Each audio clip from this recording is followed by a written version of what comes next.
perenungan saya. Perintah ini, kasihilah sesamamu seperti engkau mengasihi dirimu sendiri. Ini adalah satu persiapan untuk kita menerima perintah baru dari Kristus. Kristus memberikan perintah baru dalam Yohanes 13 ayat 34 sampai 35. Kita semua tahu hal ini. Supaya kita saling mengasihi seperti Kristus telah mengasihi kita. Bapak Ibu, ini adalah satu perintah baru. Perintah barunya ada dua macam, dua unsur di dalamnya, yaitu saling mengasihi. Itu artinya sesama orang percaya, saling mengasihi. Kalau tadi bicara kasihilah sesamamu manusia, ini sekarang bicara kasihilah saudara seimanmu, dan dengan standar yang baru, bukan seperti kamu mengasihi dirimu, tetapi seperti Kristus telah mengasihi kita. Seperti aku telah mengasihi kamu, engkau harus saling mengasihi. Standarnya baru, Kristus mengasihi kita. Bapak Ibu, kita harus ingat status kita sebelum ditebus. Kita ini musuhnya Tuhan. Ketika Kristus mengatakan kamu harus saling mengasihi, kita diminta untuk mengasihi saudara. Kita tidak diminta untuk mengasihi musuh. Kita diminta untuk mengasihi saudara. Kristus berkata kepada 11 murid, Yudas sudah pergi pada waktu itu. Hanya kepada 11 murid, Kristus mengatakan, engkau saling mengasihi seperti aku telah mengasihi engkau. Kristus memerintahkan supaya kita mengasihi saudara seiman kita. Tapi kita harus tahu, Kristus mengasihi kita ketika kita masih memusuhi dia. Ketika Kristus mengasihi kita ketika kita masih memusuhi dia. Saya teringat bahwa Kristus sendiri pernah memberikan perintah supaya kita mengasihi musuh. Mengasihi musuh dalam bentuk apa? Mendoakan dia, mengampuni dia, mengharapkan yang baik bagi dia. Mendoakan, mengampuni musuh kita,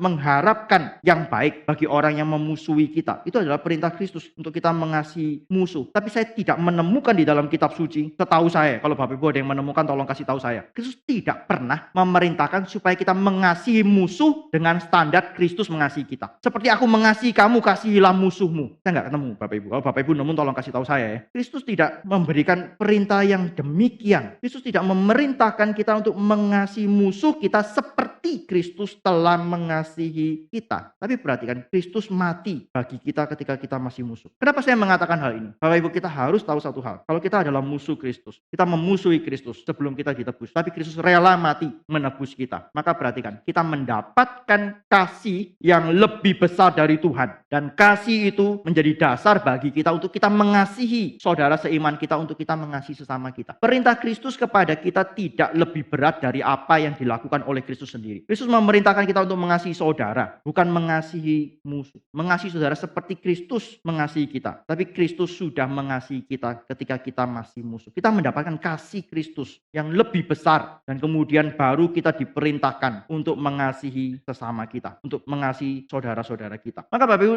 dari dua bagian yang pertama ini, kita bisa melihat bahwa Allah sebagai sumber kasih itu dinyatakan melalui dua hal, melalui penciptaan dan melalui penebusan. Melalui penciptaan, ketika Allah menciptakan kita sebagai gambarnya. Allah adalah kasih, menciptakan manusia sebagai gambarnya. Manusia bukan kasih, tapi manusia memiliki kapasitas untuk mengasihi. Allah adalah kasih itu sendiri, menciptakan manusia sebagai gambarnya. Manusia memiliki kapasitas untuk mengasihi dan dikasihi. Itu adalah sumber yang pertama. Sumber yang kedua adalah ketika kita sudah jatuh di dalam dosa, image of God itu rusak, Allah menebus kita, mengutus anaknya untuk menebus kita. Maka kita dipulihkan. Gambar Allah yang sudah rusak itu kemudian diperbaharui, dipulihkan. Roma 8 ayat ke-29 menyatakan bahwa kita ini dijadikan menurut gambaran anaknya, menurut gambaran Kristus. Maka kita dipulihkan dan kemudian kita bisa lagi mengasihi, memiliki kapasitas untuk mengasihi dengan benar dan kemudian juga dikasihi. Dan Bapak Ibu, kalau saya mau bicara lebih lanjut lagi, Allah mengasihi kita bukan ketika dia melihat kita berdosa dan kemudian dia kasihan. Allah kemudian baru mengasihi kita, tidak. Allah mengasihi kita sebelum dunia dijadikan. Efesus pasal yang pertama ayat 3-5.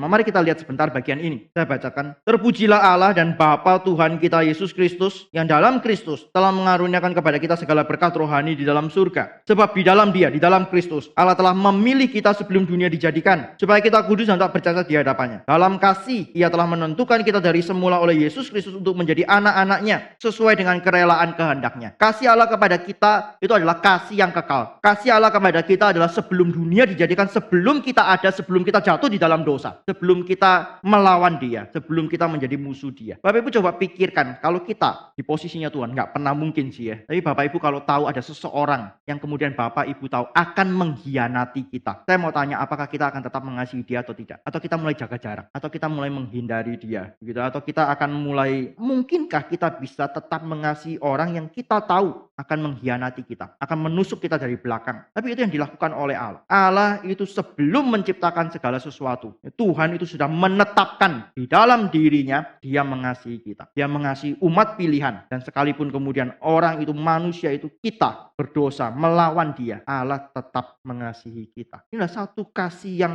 kekal. Allah adalah sumber kasih. Dan Allah menyatakan itu di dalam penciptaan, Allah menyatakan itu di dalam penebusan kita orang-orang. Kalau kita adalah orang-orang yang ditebus, kita adalah orang-orang yang mengalami kasih Tuhan.